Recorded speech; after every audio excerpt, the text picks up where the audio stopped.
Sveiki, čia laida Noriu dirbti. Šioje laidoje mes paneigėme įvairiausius neteisingus mitus apie profesijas. Šiandien pakalbėsime apie darbą, kurio visuomenė dažnai neįvertina. Jeigu ne ši profesija, ne ši specialybė, mes būtumėm nevalgę ir nuogi. Pristatome šios laidos mitą. Suku per dieną vairą, koksgi čia normalus darbas?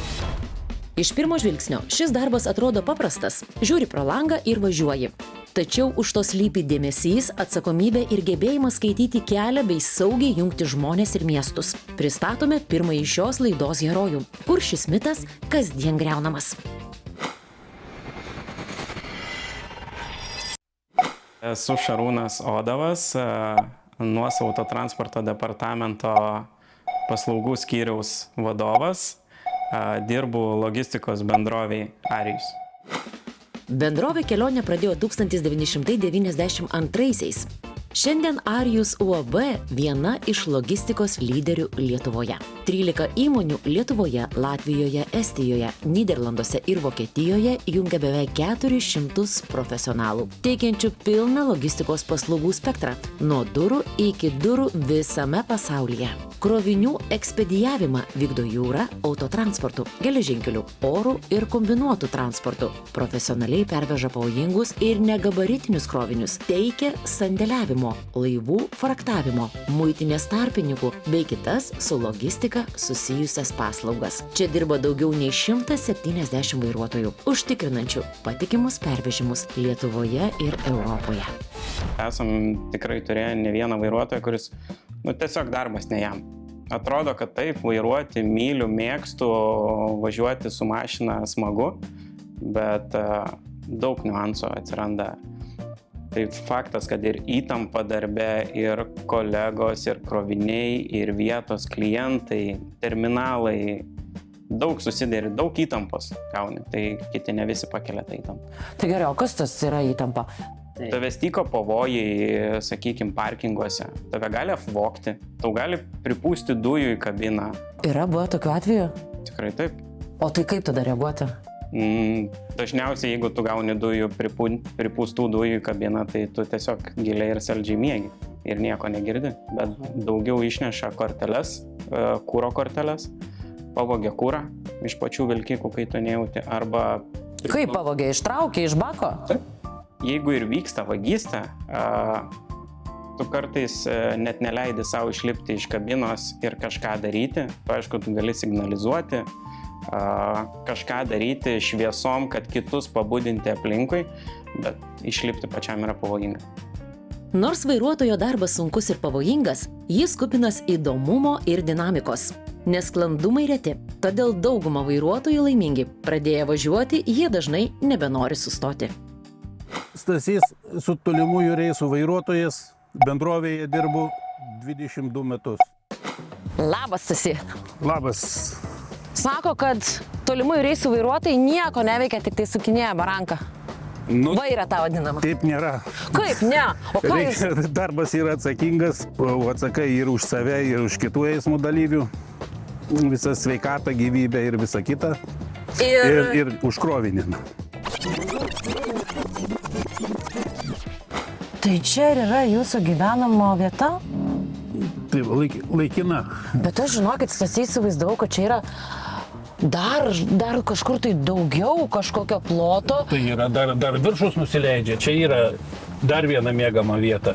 Bet žiūrėkit, tai čia jūs vairuojat ir va čia mėgat iš karto? Ir čia mėgam. Jėzus Marija. O tik tai tiek, taigi čia gali klaustrofobija per laiką galima susirgti čia. Ne, tai čia tampa jau ir darbas, ir gyvenimo būdas. Šiaip iš tikrųjų pirmiausia jaučiu turėtum išmokti gyventi toj mažoj erdvėj, nes tai yra lova, tai yra tavo mini butas. Tai pirmiausia jaučiu ten turėtum išmokti miegoti ir negirdėti dalinai pašalinių garsų. Ir 2 kvadratuose jūs kiek ilgiausiai kelionę esate turėjęs? Daugiausiai dirbdavom po 8 savaitės. Tai ir gyvenat čia 8 savaitės šitą gyvendavom 8 ir paskui sumažinom, įstatymai keičiasi, trumpėja laikotarpis ir iki 4 savaičių. Gerai, tai dabar jūs papasakokit. Tai jūs išvažiuojat, ar ne? Jūs išvažiuojat, jūs čia šitoj loveliai miegat, Taip. jūs valgyt verdatės, Turim dujinės savas bet lauke, ne? laukia. Ir verdatės ką jūs ten dažniausiai valgo? Viską kaip namuose? Viską kaip namuose ir šašlykinės, barbekiu ir viską. Ir dar suprantu, kad turi turėti labai, kaip čia pasakyti, tokius supratingus šeimos narius, ar ne? Nes tavęs dažnai nebūna namuose. Nu, dėl šito man iš vis yra tas tokia mistika. Paimkim vilkiko vairuotojas, vyras išvažiavęs į kadencijas, jis dirba, grįžta namo, dirba, vaikai, šeima auga. Taip. Ir tu to nematai. Taip. Tik tai dalį to matai. Tai... Aš taip įsivaizduoju, Stasy, prisipažinkit atvirai, visai neblogai pabėgti nuo to šeimos karts nuo karto, neužsidarai čia savo toj būdelį. Nelabai. Nelabai? Nelabai, geriau yra su šeima. Nors ilgųjų reisų vairuotojai pasilgsta šeimos, šis darbas atveria daug privalumų. Kelionių patirtis, laisvė ir nuolat kintanti aplinka. Jūs sakot, kad čia ne kelionių agentūra, bet aš girdėjau, kad jūs galite dviratuką tam pasimti kažkur ir nuvažiuoti kokią Ispaniją. Taip. Į paplūdimį? Taip, yra sulankstomi dviratukai, jie dabar paspirtukai atsiradę, tai vežiojasi daug kas ir tokius dalykus, ir aš vežiodavau dviratuką sulankstomą. O tai bet yra laiko patostogauti, nueiti į paplūdimį, jeigu į Ispaniją važiuojate? Taip, yra savaitgalinis poilsis, kem 5 valandų. O tai per tas 5 valandas darai, ką nori. Jeigu sugebi savaitgaliui sustoti, sakykime, kažkur, nežinau, tarkim, Ispanijoje į viešbutuką kažkokį sustoji, tai viskas valio, jeigu turi galimybę, bet ne visada. Bet dažniausiai būna kaip? Sakykime, tose tokiuose didesniuose parkinguose su patogumais, bet nuvažiuoti, kas nori, stengiasi išvažiuoti, nuvažiuoti, pamatyti, aplankyti, sakykime, kad ir tos pačius miestelius. Ilgųjų reisų vairuotojai turi galimybę ilsėtis viešbučiuose, tačiau dažniausiai patys renkasi modernias poilsio stotelių aikšteles. Čia patogu sustoti, nusiprausti, išsiplauti rūbus ir miegoti savo vilkiko lovoje, kuri tampa lyg antrais namais. Tai kai atveža vairuotojas tą prekę į tašką, ar ne? Tai jis yra tik tai ne tas, kuris atveža, jisai turi turbūt ir pasirašyti, ir atsakyti, ir priduoti. Ir sutikrinti. Ir sutikrinti dar viską. Taip. Tai gal čia reikėtų tiesiog pavadinimą keisti šitos specialybės. Nes kad vairuotojas tik tai suka vairą ir nieko neveikia daugiau, čia visiškai netinka. Dar įdarbinimo sutarty ir yra įrašytas vairuotojas ekspeditorius. Gerai, o jeigu taip reikėtų apibūdinti, kokios būtų tos pagrindinės savybės, kai ateina pas jūs darbuotojas, ar ne, nori būti vairuotoju, pridėkime ekspeditorių, nes aš tikrai girdžiu, kad čia ne vien vairuotojas. Asmeninės, pavyzdžiui, ne, kokias savybės žmogus, kokias turi turėti? Jaučiu vieną iš tų, tai atsakomybė. Atsakomybė. Turi būti atsakingas. Toliau, manau, viską įmanoma padaryti, išmokti. Ir negert šampano už vairą. Ta vilkiko vairuotojai yra 0 promilių. Tai jokiais būdais. Atsakomybių, labai daug visokių atsakomybių yra. Ir eismo saugumas, ir transporto priemonės priežiūra, ir krovinio priežiūra. Visko būna, ir oro sąlygos, ir viskas, visokio važiavimo, visokio kelių. Bet jūs vis tiek dirbat. Bet vis tiek dirbu. Kodėl? Dirbu. Toks, matyti, yra toks potraukis. Gal tam sukurtas. Tam Dievas sutvėrė.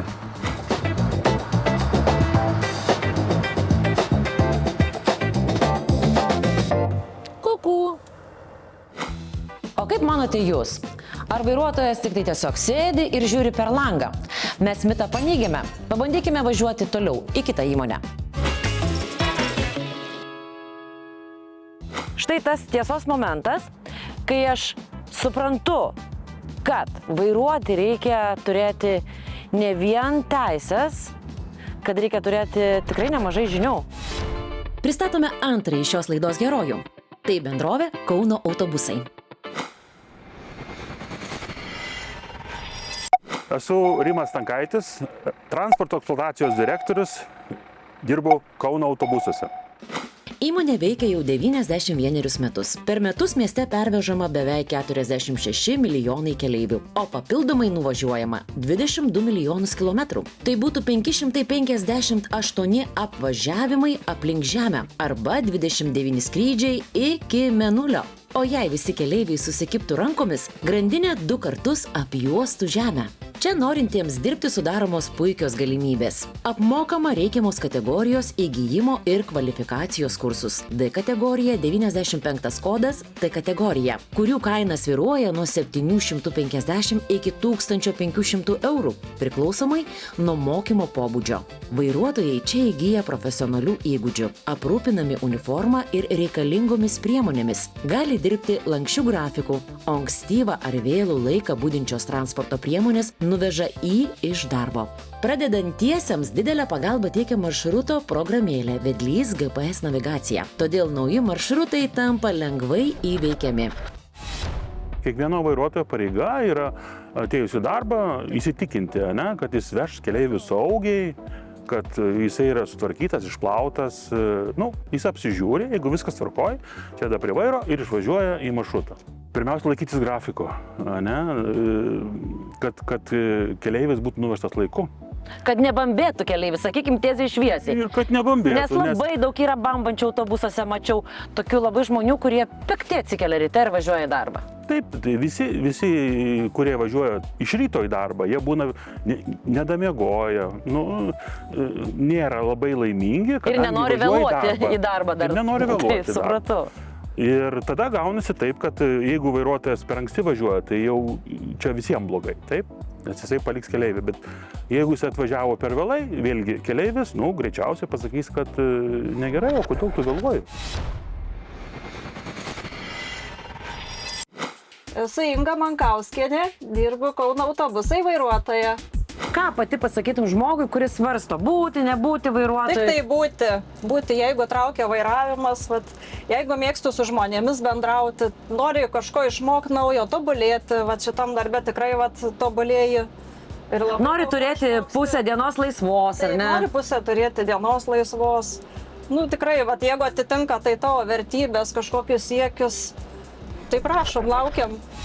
Vieną savaitę iš ryto dirbi, kitą po pietų ir gali susiderinti ar pas gydytojus, ar į mokyklą, ar į susirinkimą, kai iškviečia. O leidžia draugams važinėti zuikiais? Ne. Galvoju, blatą turėsiu. Nesigavo nieko, galvoju, lipsiu mojosiu Inga. Pats svarbiausias dalykas, kiek aš suprantu, ar ne? Vairuotojo darbas tai yra atsakomybė už keleivių sveikatą turbūt. Tai taip, už sveikatą, už tai, kad saugumą, jis būtų nuvežtas saugiai, kad čia nepaslaptis, kad eismas pas mus Kaune yra toks, mes jau po biškį tvarkosi, einam į tą Europos tokį, Aš galiu, jeigu jums nejauku pasakyti, aš galiu pasakyti. Mes, kai atvažiuojam iš Vilniaus, tai iškart visi sakom, ai, čia Kaunas! Čia Kaunas, atsargiai gatvėse važinėjasi kauniečiai. Tai vairuotojas instinktyviai, kada vyksta tam tikri manevrai aplink autobusą sustabdyti staigiai, instinktyviai gaunasi, tada keleiviai krenta, tada būna nemalonios situacijos ir taip toliau.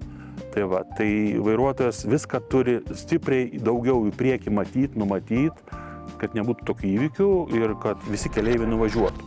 Yra 2 skirtingi dalykai. Vairuoti autobusą ar vairuoti troleibusą. Man tai... Aš esu Mantas Kevelaitis, dirbu troleibusų vairuotojų bendrovėje Kauno autobusai.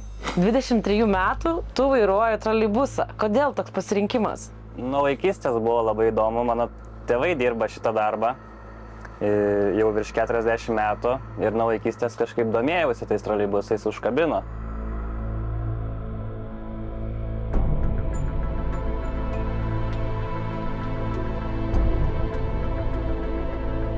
Žinok, aš nesuprantu, man čia kažkoks aukštasis mokslas, štai jums ir vairuotojas, kuris žiūri per langą ir nieko negalvoja.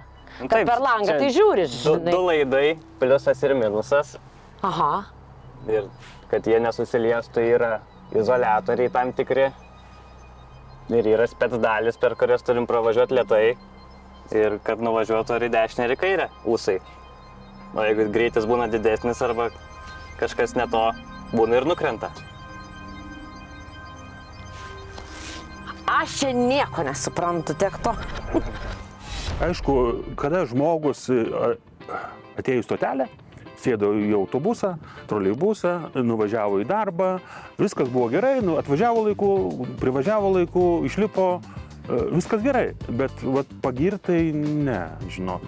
Tai vat, jeigu mes gaunam raštu, padėką, tai iš tikrųjų ir mes džiaugiamės, ir tada vairuotojo paskatinam. Kaip gerai. Pinigais. Nebūkit pikti žmonės. Grįžtat namo, buvo fainas vairuotojas arba vairuotoja, ypač moteris, ar ne? Jums moterims reikia komplimentų.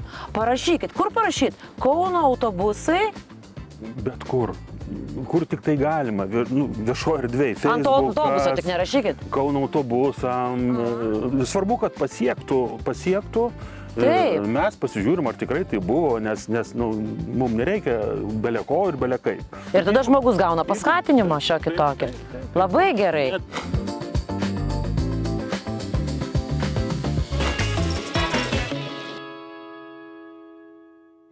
Atvykau ten, kur 100% man atsakys į klausimą, kaip tapti profesionaliu vairuotoju. Ir pabandysim dar kartelį pakalbėti apie mitą. Trečiasis šios laidos herojus – įmonė ARV Auto. Jie atsakingi už tai, jog į gatves išvažiuotų profesionalūs vairuotojai. Esu UAB ARV Auto, tokios vairavimo mokyklos mokymo veiklos vadovas.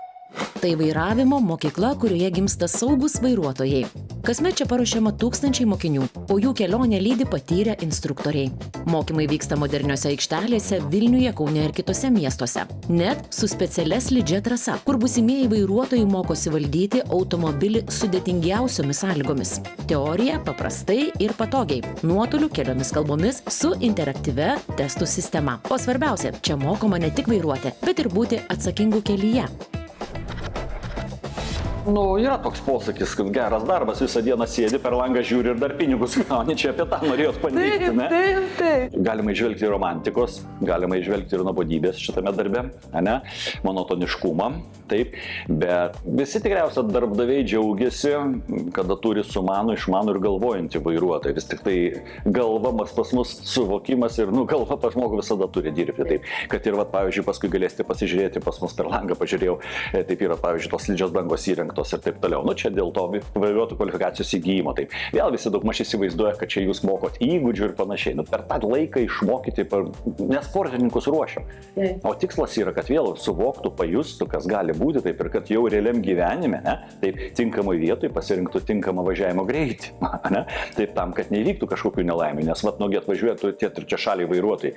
Jie neįsivaizduoja, kad tokia didelė transporto priemonė, automobilis liaudiškai krovinis, jis gali paslyst, gali būti nevaldomas, tai atrodo tiek prie žemės įspaudžia, jėgos ir panašiai. Bet sudarom sąlygas, kur pamato, kad pasirodo taip, kad ir jisai gali tapti kitą kartą nevaldomas, taip, tada reikia susimastyti, taip, o ką daryti, tikimės, kad tai tokį dalyką padarytų. O paskui jau ten tam tikrus niuansus dar irgi galima apsikalbėti iš to išplaukiančius. Taip. Tai kitą kartą sakau, atrodo smagumas, pasibandėm, čia gal įgūdžius palavinam, taip, neneigsiu, taip, šiokį tokį galima palavinimą padaryti, taip, ir taip, bet didžiausias gėris, tai yra žmogaus galvojimas, suvokimas, situacijų vertinimas, nors klaidų išvengti. Uodega pradės kažkur tai slys, vairas suksime į slydimo pusę. Dešinam. Tiesinam. Tokių sąlygų, ką aš dabar matau, šio reikia atveju būna su sunkvežimiu. Vairuoti gali daugelis, tačiau gerų vairuotojų tampame tik tuomet, kai už vairo susijungia įgūdžiai, patirtis ir atsakomybė. Tai darbas, kuriame reikia nuolat išlikti susikaupus, gebėti greitai reaguoti į kelyje kintančias situacijas ir jausti transporto priemonę lyg savo rankos tęsinį. Tik taip užtikrinama kelionės sauga, patogumas ir atsiveria tikroji vairavimo laisvė.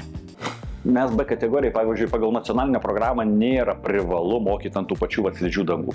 Bet mes, kada žmogus pasiekia tam tikrą jau vairavimo lygį, gebėjimų lygį, tai mes sakom, kas mokosi pas mus mokykloje, atvažiuokit su instruktoriumi, viena pamoka yra galimybė pravažiuoti čia.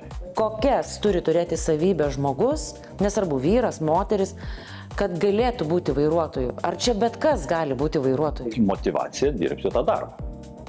Ir tada žingeidumas, sužinot, kuo daugiau išmokti ir analizuoti. Bet čia kiekvienoje profesijoje to dalyko reikalaujama, ne? O žinot, kokį mes mitą norėjom paneigti? Kad vairuotojas tik tai vairuoja ir krapšto nosį, žiūri į priekį ir viskas. Jie nieko neveikia daugiau. Gyvenimas įrodė kitaip? Eina savo, čia yra ką veikti. Būtent. Vairuotojo darbas reikalauja profesionalių mokymų. Ne kiekvienas gali tik svajoti važiuoti kalnų serpantinais, siaurais kaimo keliukais, lediniais žiemos keliais ar dykumos ruožais. Tai atsakinga ir sudėtinga profesija. Kiekviena kelionė atneša iššūkių, o atsakomybė už saugumą bei gebėjimą susidoroti su vienatve daro šią profesiją ne tik reikalingą, bet ir ypatingą.